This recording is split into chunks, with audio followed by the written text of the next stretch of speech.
یا ایھا الذین آمنوا اتقوا اللہ حق تقاتہ۔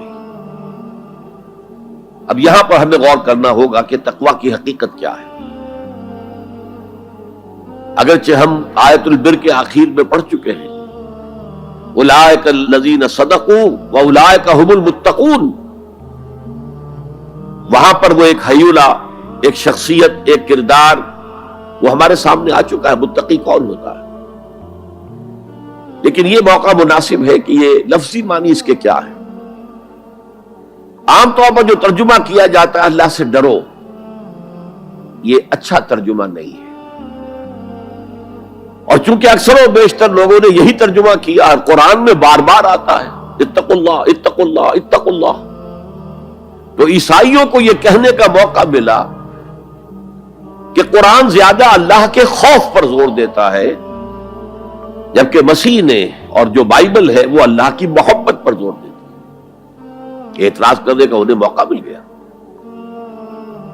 خوف کا لفظ قرآن کا خود عربی زبان کا لفظ ہے، قرآن مجید میں بھی آیا ہے فلا تخافوہم وخافونی، تم ان سے نہ ڈرو، اپنے دشمنوں سے نہ ڈرو، مجھ سے ڈرو۔ خوف کا لفظ بھی ہے۔ یخافون یوما تتقلب فیہ القلوب والابصار، وہ ڈرتے رہتے ہیں اس دن کے تصور سے جس دن کے نگاہیں اور دل الٹ جائیں گے، قیامت کا دن، حشر کا دن۔ تو خوف کا لفظ قرآن میں ہے، عربی زبان کا لفظ ہے۔ تقوی کے معنی خوف نہیں، تقوی کے لفظی معنی بچنا۔ دیکھیے وقا یقی وقایتن، اسے کہتے ہیں ثلاثی مجرد، اس میں معنی ہے وقا یقی وقایتن کے کسی کو بچانا۔ اور آپ بڑی آسانی سے یاد رکھ سکیں گے کہ جو ہماری دعا ہے، جو سورہ بقرہ میں حج کی دعاؤں کے ضمن میں اہم ترین دعا کی حیثیت سے مذکور ہے، ربنا آتنا فی الدنیا حسنۃ وفی الآخرۃ حسنۃ وقنا عذاب النار، وقنا عذاب النار، اے اللہ ہمیں بچا آگ کے عذاب سے۔ تو وقا یقی وقایتن کے معنی ہے کسی کو بچانا۔ باب افتعال میں یہ بنا ابتقا، اور واو اور تا یہ جڑ گئے، اتقا اتقا۔ اتقا معنی خود بچنا، بچنا اللہ کی نافرمانی سے، بچنا اللہ کی ناراضگی سے۔ ایک بچنا آؤٹ آف لو ہوتا ہے، out of reverence, out of respect.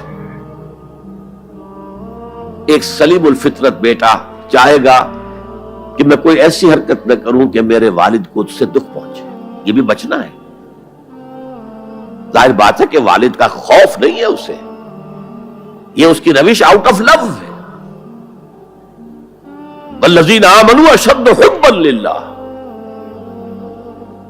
جو لوگ صاحب ایمان ہیں وہ شدید ترین محبت کرتے ہیں اللہ کے ساتھ۔ بلکہ ہم نے جو حقیقت جہاد کا مضمون جو ہے اس پر غور کیا، اس کے ضمن میں ایک آیت جو بڑی عظیم آیات میں سے قرآن کے، قل ان کان آباؤکم وابناؤکم واخوانکم وازواجکم وعشیرتکم واموال اقترفتموها وتجارۃ تخشون کسادها ومساکن ترضونها احب الیکم من اللہ ورسولہ وجہاد فی سبیلہ فتربصوا حتی یأتی اللہ بامرہ واللہ لا یہدی القوم الفاسقین۔ اے نبی ان سے کہہ دیجئے کہ اے لوگو، اگر تمہیں اپنے باپ اور اپنے بیٹے اور اپنے بھائی اور اپنے زوج، مرد کے لیے بیوی، بیوی کے لیے شوہر، اور اپنے رشتہ دار اور اپنے وہ مال جو تم نے بڑے محنت سے جمع کیے ہیں، اور اپنے وہ کاروبار جن میں کساد کا، سرد بازاری کا تمہیں خوف لاحق رہتا ہے، مندہ نہ ہو جائے، اور تمہارے وہ مکان جو تمہیں بہت محبوب ہیں، بہت سجایا ہے، بہت عمدہ فرنش کیا ہے، اعلیٰ ترین مکان بنایا ہے، اگر یہ 8 چیزیں زیادہ محبوب ہیں اللہ سے اور اس کے رسول سے اور اللہ کی راہ میں جہاد سے، فتربصوا، جاؤ، بیٹھے رہو، دفع ہو جاؤ، منتظر رہو، حتی یاتی اللہ بامرہ، یہاں تک کہ اللہ اپنا فیصلہ سنا دے، واللہ لا یہدی القوم الفاسقین، اللہ ایسے فاسقوں کو ہدایت نہیں دیتا۔ تو در حقیقت یہ اللہ تعالیٰ کی محبت کے تحت ہے کہ اللہ اور اللہ کے ساتھ جو عہد وفا استوار کیا ہے، ایاک نعبد و ایاک نستعین، کہ آدمی پھونک پھونک کر قدم رکھے، کہیں میں اللہ کی کسی حد سے تجاوز نہ کر جاؤں، اللہ کی قائم کردہ کسی حد کو پھلانگ نہ جاؤں، کہیں ایسا نہ ہو کہ شریعت کا کوئی حکم میں پامال کر دوں۔ پھونک پھونک کر قدم رکھنا، لو سانس بھی آہستہ کے نازک ہے بہت کام، آفاق کی اس کارگہ شیشہ گری کا، اس روش کا نام تقویٰ ہے۔ دنیا کا تقویٰ یہ ہے، آخرت کا تقویٰ یہ ہے، آگ سے بچ جانا نتیجہ ہے۔ وَاتَّقُوا النَّارَ الَّذِي وَقُودُهَا النَّاسُ وَالْحِجَارَةُ، بچو اس آگ سے جس کا ایندھن بنیں گے انسان اور پتھر۔ یا ایھا الذین آمنوا قوا انفسکم واہلیکم نارا، اہل ایمان بچاؤ اپنے آپ کو اور اپنے اہل و عیال کو آگ سے۔ تو دنیا کا تقویٰ اور آخرت کا تقویٰ، یہ ہے تقویٰ کے لفظی معنی۔ بلکہ اس میں اضافہ کروں کچھ۔ ایک دفعہ حضرت عمر فاروق رضی اللہ تعالی عنہ کی مجلس شورا میں یہ بحث چل نکلی، تقویٰ کسے کہتے ہیں، ہاؤ ٹو ڈیفائن تقویٰ۔ سب حضرات نے اپنی اپنی رائے دی۔ حضرت ابی بن کعب رضی اللہ تعالی عنہ ایک انصاری صحابی ہیں جن کے بارے میں حضور نے فرمایا ہے کہ اقرأہم ابی بن کعب، میرے صحابہ میں قرآن کا سب سے بڑا جاننے والا ابی ابن کعب ہے۔ وہ خاموش بیٹھے ہوئے سن رہے تھے باتیں۔ حضرت عمر نے خاص طور پر کہا، ابی آپ نے کچھ نکاح فرمائے؟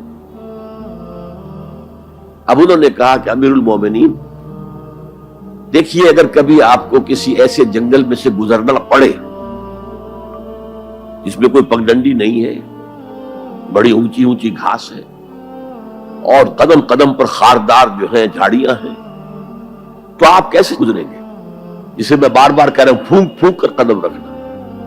دیکھ لو کہیں اس گھاس کے اندر یہاں کوئی سانپ جو ہے وہ کنڈلی مارے بیٹھا ہو، تمہارا پاؤں سانپ پر جا پڑے، یا کسی اور موذی جانور کے بل میں پاؤں جا پڑے، یا کہیں تمہارے کپڑے جو ہے وہ کسی جھاڑی کے کانٹوں میں الجھ جائیں، بچ بچ کر نکلنا، یہ تقویٰ ہے۔ یہ زندگی ایک سفر ہے، ہماری منزل آخرت ہے۔ جیسے حضور نے فرمایا، انما الدنیا خلقت لکم وانتم خلقتم للآخرہ، یہ دنیا تمہارے لیے بنائی گئی ہے، تمہارے لیے برتنے کا سامان ہے، لیکن تمہیں آخرت کے لیے بنایا گیا ہے، یہ تمہارا گھر نہیں ہے۔ تو یہ ہے تقویٰ۔ اور تقویٰ کی تعلیم قرآن مجید میں اتنی شد و مد کے ساتھ آئی ہے، اتنی شد و مد کے ساتھ آئی ہے، ایک ایک آیت میں دو مرتبہ۔ سورۃ النساء کی پہلی آیت، یا ایھا الناس اتقوا ربکم الذی خلقکم من نفس واحدۃ وخلق منها زوجها وبث منهما رجالا کثیرا ونساء واتقوا اللہ الذی تساءلون به والارحام ان اللہ کان علیکم رقیبا۔ ایک آیت میں دو مرتبہ تقویٰ کا حکم۔ اے لوگو، اے بنی آدم، اپنے اس رب کا تقویٰ اختیار کرو جس نے تمہیں ایک جان سے بنایا، اسی سے اس کا جوڑا بنایا اور ان سے کثیر تعداد میں مردوں اور عورتوں کو زمین میں پھیلا دیا۔ یہ 600-650 کروڑ جو انسان آج دنیا میں ہے، یہ سب کون ہے؟ آدم اور حوا کی نسل سے۔ پھر اسی آیت میں دوبارہ واتقوا اللہ الذی تساءلون بہ والارحام، تقویٰ اختیار کرو اس اللہ کا جس کا ایک دوسرے کو واسطہ دیتے ہو۔ کوئی سائل مانگتا ہے تو اللہ کے نام پر مانگتا ہے۔ تم بھی جا کر اپنے کسی عزیز سے یا دوست سے کہتے ہو کسی کام کے لیے، بھائی یہ کام بہت ضروری ہے، اللہ کے لیے جلد از جلد اس کام کو کر دو، واسطہ اللہ کا۔ یا جیسے کہ سورہ حشر میں ایک آیت میں 2 دفعہ، یا ایھا الذین آمنوا اتقوا اللہ ولتنظر نفس ما قدمت لغد واتقوا اللہ ان اللہ خبیر بما تعملون۔ اے ایمان والو، اللہ کا تقویٰ اختیار کرو، اور دیکھو کل کے لیے کیا بھیج رہے ہو آگے. تمہارے اعمال جو جا رہے ہیں، جمع ہو رہے ہیں تمہارے نامہ اعمال میں، وہ اعمال کون سے ہیں، اچھے ہیں یا برے ہیں؟ اور اللہ کا تقوی اختیار کرو اور دیکھو، جان لو وہ تمہارے اعمال سے باخبر ہے، بے خبر نہیں. تاہم یہ الفاظ جو ہے میرے نزدیک قرآن مجید میں تقوی کی تاکید کے اعتبار سے انتہائی مؤکد مقام ہے. جیسا کہ میں نے عرض کیا، صحابہ گھبرا گئے، حضور اللہ کے تقوی کا حق کون ادا کر سکتا؟ پھر جب سورہ تغابن کی آیت نازل ہوئی تو ان کے جان میں جان آئی. وہاں فرمایا گیا فاتقوا اللہ ما استطعتم، اللہ کا تقوی اختیار کرو جتنا بھی تمہارے حد استطاعت میں ہے، امکانی حد تک اللہ کا تقوی اختیار کرو. پھر جان میں جان آئی. آدمی اپنے مقدور بھر اپنی ہمت کے مطابق تو کام کر سکتا ہے.